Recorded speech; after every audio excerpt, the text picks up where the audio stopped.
This is actually a study that I had the opportunity to work very closely with Dr. Paul Yaski and Dr. Bob Morrison, and it's really a continuation of what Paul just spoke in his previous talk. It's a field study on economics of mycoplasma elimination using data that he just described. Talking about Bob, just one slide.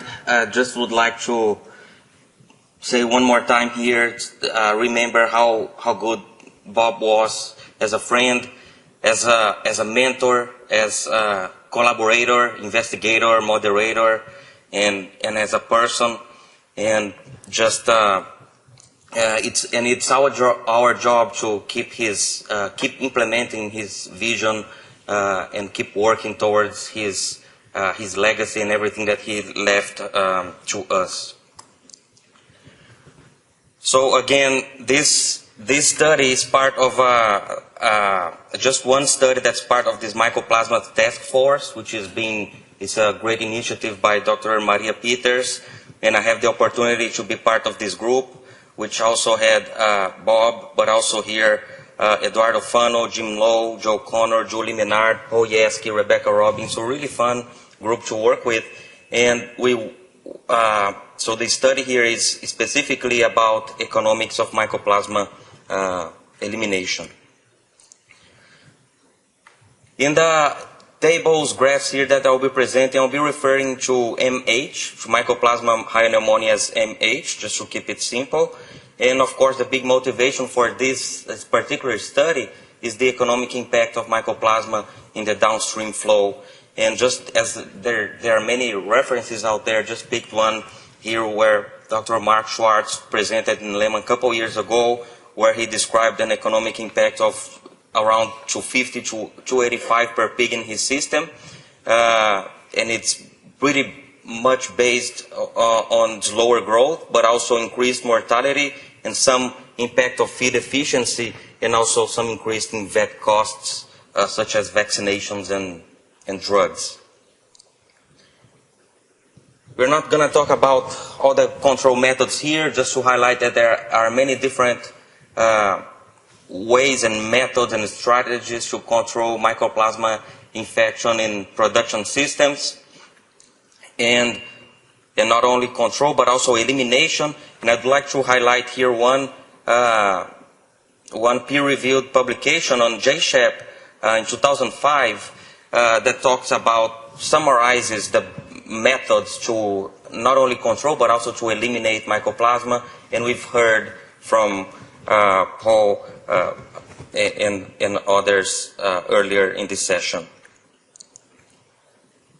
Right, and so to eliminate mycoplasma, there are different methods, and based on that review, herd closure with strategic medication and whole herd medication are the most common methods in the US, and which means that there is data available, right, and which allows us to do this kind of work that we're going to talk about. And in that publication, they also get per method here what it takes in terms of production, time lost, negative replacement yields needed, herd vaccination, so on and so forth. So really a nice work that was done and available in the JSHEP website.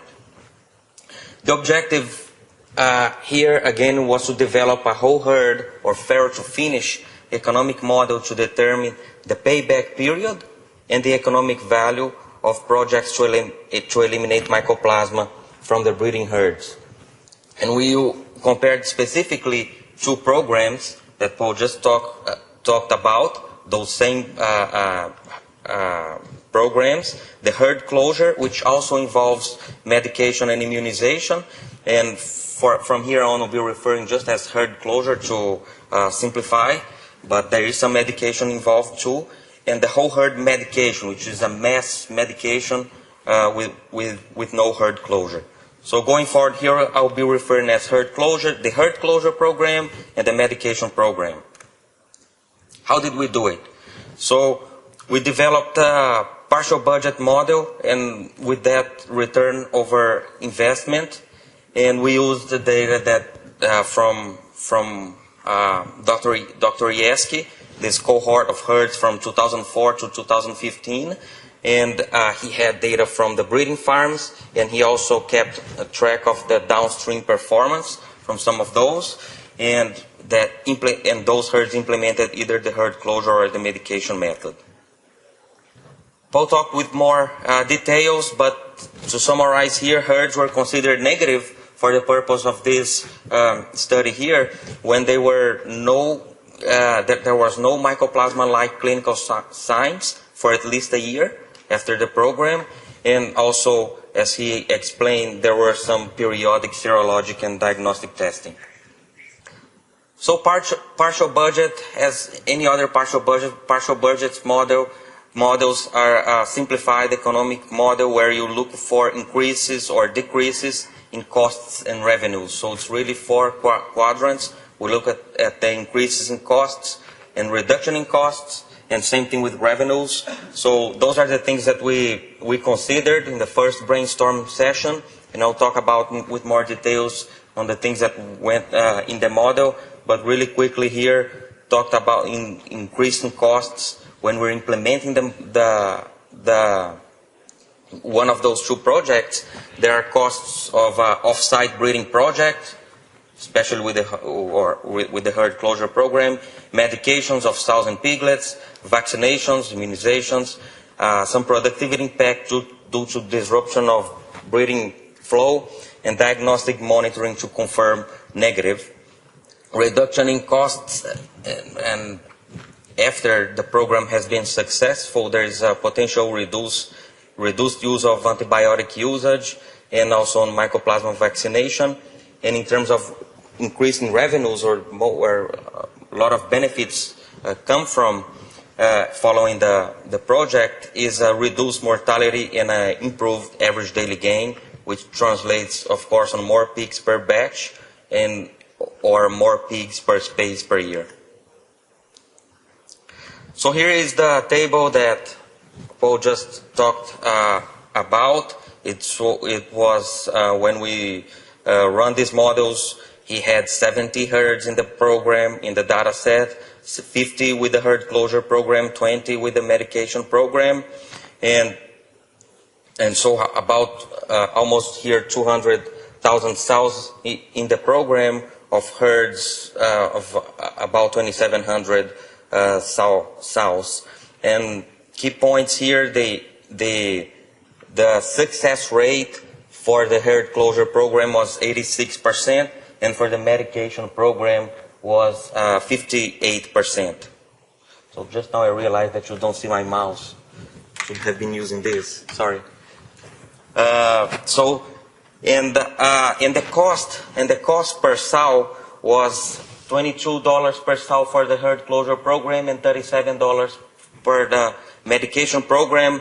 Most of these $22 come from the guild space, to about $9 per sow, and $13 per sow for vet costs for drugs and vaccines. And for the mass medication program, it's heavier because there's a lot of expenses with drugs for sows in the day 1 and 14, and some 4 weeks later for 5 weeks, we have medication of sows and piglets. So it's about $37 per sow altogether. The benefits on the closeout based on the performance, the gains in performance that Paul talked about this morning, we translated that to economic terms, and can go with the more details later if need be, but anyways, consider that each % increase or change in mortality was about 60 cents per pig. Every 10 grams of average daily gain worth 50 cents per pig, and each 10 grams of feed gain about $22 per pig. My go-to person to talk about is what's the economic value of mortality, average daily gain, feed gain, is Fernando Gomes. Is a wean-to-finish specialist at PIC, so has contact with many different systems, and he says that those numbers are kind of conservative. He's seen higher numbers for that, so which makes us comfortable going forward with this model. And what Paul really observed was a change in those flows. The mycoplasma positive versus negative was a difference of 36 grams of average daily gain, 0.8% reduction in mortality when herds go negative, and some improvement in feed gain, and also some savings with antimicrobials and vaccination, right? And those numbers are also consistent with the literature. Sometimes in the conservative end, there are some either field-based studies or studies in research in controlled conditions where we see numbers much higher than these, up to 80 grams in the literature or 100 grams. So again, we consider those estimates to be in the conservative side. So talking about the outcomes, how did we calculate that? Payback period, pretty simple. How much did it cost to implement the program, and what was the estimated net cash flow? And then the other payback was the expected 1-year project value analysis, which was calculated taking into consideration the probability of success. I'll better explain that in a bit, but in a nutshell here, we got what was the expected benefits subtracted from the project costs. So calculated the present value here and multiplied by the probability of success, and then did the same thing for failure. So that gives us in the long run how much do we estimate that the project will return. And so I will use 5,000 cell farm system producing 125,000 finishers per year, just to illustrate the results here. Instead of saying per cell basis, we'll use a production system as a example to run the examples. So the total cost to eliminate mycoplasma in that herd would be about 110,000 using the herd closure program. And as we saw, it's more expensive to run the medication program, so it would cost about 186,000. The economic benefit, right? So remember, those are estimates from field experiences that Paul recorded over the years. This is what those mean in economic terms, and this is the annual production system economic benefit. So if you look at the changes in average daily gain, feed gain, mortality, and so on, we're talking about $5 per pig, or in that 5,000 cell system, we'll say, or flow, 623,000 per year. So looking here at the economic benefit, here you have the investment, right, and then put together the benefit for the herd closure program, probability of success. Considering this probability of success, would have in the long run a project value of about 425,000, or only, as Paul said, it's really quick. The months to pay back, it's short, so 3 months. And the medication program, because it's more expensive and with a smaller chance of success, the payback is still there, but it takes longer. So both programs are interesting, but of course the herd closure program, as highlighted before, it's economically more attractive. Just the same data as just showed in the table, just showing here an illustration. If it helps to understand, great. If it not, just go back to the table. So at the beginning of the program, you don't know what's going to happen, if you're going to succeed or you're going to fail, but you know that what's going to take in economic terms to implement the project. We talked about 111,000 for that 5,000 cell farm, right? And you have two possible ways here. You're 86% likely to succeed, and then you would collect this benefit, and the difference between those two is 500 some. If you apply 86%, it's in the long run you expect to have 441,000 in economic benefit. And if you fail, that's what you get. And then so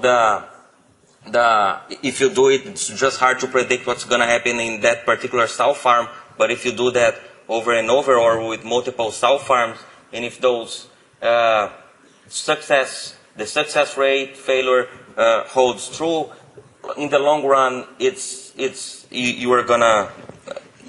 likely that you're not gonna lose money. You're gonna make money. So the project looks interesting. So little discussion points here, some bullet points for discussion. It was economically interesting to implement the Mycoplasma control elimination project. Other potential benefits that we thought about but didn't implement, incorporate in the model, was the decreased antibiotic usage, not just because of the economics, right? The economic part we did incorporate, but the whole idea of using more prudently and more smart use of antibiotics. There's an opportunity to decrease by eliminating Mycoplasma. We know that average daily gain, when we talk with the reproduction folks, we understand that it's pretty clear that average daily gain is correlated with reproductive performance. We saw a very close link correlation with eliminating Mycoplasma and improving average daily gain. So that may also translate into better yield or lifetime performance. Potentially more GDU space for acclimation, as they are growing faster and dying less, and better pig well-being and some labor savings. As Paul said a couple times, the herd closure method can now be further leveraged when combined with PRRS or something else. And as we said before, just highlighting here again, the payback period for herd closure was some 8 months better than in the medication program, and that's due to two things: the lower cost to implement and the better or higher success rate. All we did here was based on those tables, those models. Of course, that if you think that that mortality is too high, or that average daily gain is different, is too low or too high, we can always update those models with numbers that better represent numbers from your system. So we are open to further discuss in case you think that's useful. And as a take home here, as a summary, based on the conditions of this study with the estimates that we showed and described, a project to eliminate Mycoplasma is economically interesting, with payback time in months. So it's really hard to lose money with the Mycoplasma elimination project, even if they didn't truly eliminate. But you saw the clinical, everything was based on changes in performance, on grow-out performance, and that was what Paul observed. So even if you still had some Mycoplasma circulation at undetected levels in the growth finishing side, it was still economically, it makes sense to think about it and to implement and to go to control, eliminate the infection in downstream flow. So